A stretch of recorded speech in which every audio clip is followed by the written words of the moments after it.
Hello friends, I am Teacher Vasan. We went. நாங்கள் சென்றோம் to my cousin brother wedding hall. Wedding hall அப்படின்னா என்னங்க அர்த்தம்? திருமண மண்டபம் அப்படின்னு அர்த்தம்.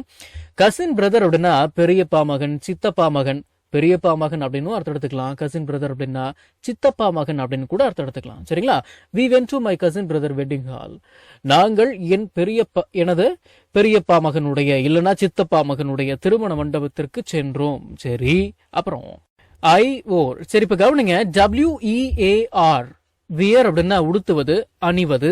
இந்த வியரோட பாஸ்ட் தான் ஓர். சரிங்களா? I wore a traditional silk sorry அப்படின்னா ட்ரெடிஷனல் அப்படின்னா பாரம்பரிய, சில்க் சாரி அப்படின்னா நமக்கு தெரியும் பட்டுச்சேலை.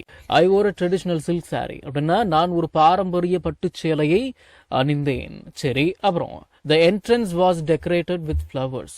the entrance அப்படின்னா நுழைவாயில், நுழைவாயில் பூக்களால் அலங்கரிக்கப்பட்டு இருந்தது. the entrance was decorated அப்படின்னா நுழைவாயில் அலங்கரிக்கப்பட்டு இருந்தது அப்படின்னு அர்த்தம். சரிங்களா? with flowers அப்படின்னா பூக்களால். சரி, ஓகே. அதுக்கப்புறம் the bride and groom looked beautiful. சரி, இப்ப கவனிங்க. bride அப்படின்னா மணப்பெண் அப்படின்னு அர்த்தம், groom அப்படின்னா மணமகன் அப்படின்னு அர்த்தம். நிறைய பேர் குழம்பிக்குவாங்க. பிரைட் அப்படின்னா மணமகன், குரூம் அப்படின்னா மணப்பெண் அப்படின்னு.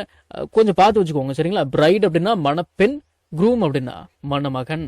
the bride and groom looked beautiful அப்படின்னா லுக்ட் பியூட்டிஃபுல் அப்படின்னா பார்ப்பதற்கு அழகாக இருந்தாங்க அப்படின்னு அர்த்தம். யாரு? the bride and groom மணமக்கள், அதாவது மணப்பெண் மற்றும் மணமகன். சரி, we gave நாங்கள் கொடுத்தோம் a gift ஒரு பரிசை to the couple. to the couple அப்படின்னா தமிழுக்கு ஏற்ற மாதிரி அர்த்தம் சொல்லணும் அப்படின்னா தம்பதியினர்.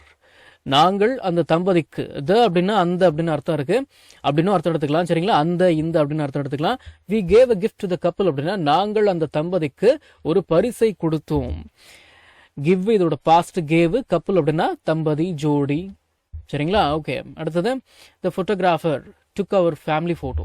தினசரி பயன்படுத்தப்படும் 1000 இங்கிலீஷ் வாக்கியங்கள் தமிழ் அர்த்தத்துடன் ஒரே பிடிஎஃப்ல வெறும் 199 ரூபாய் மட்டுமே. ஸ்கிரீன்ல தெரியற நம்பருக்கு இப்பவே வாட்ஸ்அப் பண்ணுங்க. இது புக் இல்ல, பிடிஎஃப் ஃபைல். ஃப்ரீ டைம்ல பிடிஎஃப் ஓபன் பண்ணி போன்லயே லேர்ன் பண்ணிக்கலாம். நீங்க பணம் அனுப்பிய உடனே வாட்ஸ்அப் மூலமா பிடிஎஃப் உடனடியா வாங்கிக்கலாம். the photographer அப்படின்னா புகைப்படக்காரர் took our family photo எங்களுடைய ஃபேமிலி போட்டோவை எடுத்தாரு.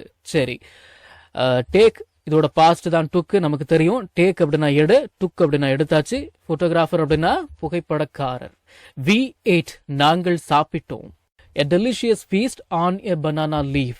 a delicious feast, FEAST, feast அப்படின்னா விருந்து அப்படின்னு அர்த்தம். a delicious feast அப்படின்னா சுவையான விருந்து அப்படின்னு அர்த்தம். on a banana leaf அப்படின்னா ஒரு வாழை இலையில். we ate a delicious feast on a banana leaf. on இப்படிதான் சேர்த்துதான் உச்சரிக்கணும். சரிங்களா? நாங்கள் வாழை இலையில் சுவையான விருந்து சாப்பிட்டோம். எல்டர்ஸ் பெரியவர்கள், எல்டர்ஸ் blessed அப்படின்னா பெரியவர்கள் ஆசீர்வதித்தார்கள். யார? the newly married couple புதுசா கல்யாணமான ஜோடிய. நம்ம தமிழ்ல பேசக்கூடிய அன்றாட வாக்கியங்களை இங்கிலீஷ்ல எப்படி பேசலாம்னு சொல்லி ஒரு 1000க்கும் மேற்பட்ட ஆங்கில வாக்கியங்களை தமிழ்ல மொழிபெயர்த்து ஒரு 5 PDF நான் ரெடி பண்ணி வச்சிருக்கேங்க. ஒரு PDF ஓட பிரைஸ் வந்து பாத்தீங்கன்னா 50 rupees. ஆனா இந்த 5 PDFையும் நீங்க 250 ரூபாய் கொடுத்து வாங்க தேவையில்லை. ஜஸ்ட் 199 rupees பே பண்ணி நீங்க வாங்கிக்கலாம். இந்த PDFஸ்ல இருக்கக்கூடிய 1000 வாக்கியங்களும் பேசக்கூடிய வாக்கியங்கள் தானே தவிர இந்த சென்டென்ஸ் கொடுத்து வச்சிருக்காங்களே இதை நான் எங்க பேச போறேன் அப்படின்ற ஃபீலே உங்களுக்கு வராது. இதை நீங்க PDF ஃபார்மேட்ல வாங்கிக்கிறதால உங்களுடைய ஃப்ரீ டைம்ல PDF ஓபன் பண்ணி போன்லயே லேர்ன் பண்ணிக்கலாம். நீங்க பணம் அனுப்பின உடனே வாட்ஸ்அப் மூலமா உங்களுக்கு 5 PDFையும் அனுப்பிடுவேன். So what are you guys waiting for? ஸ்கிரீன்ல தெரியற நம்பருக்கு இப்பவே வாட்ஸ்அப் பண்ணுங்க, இல்லனா கால் பண்ணுங்க.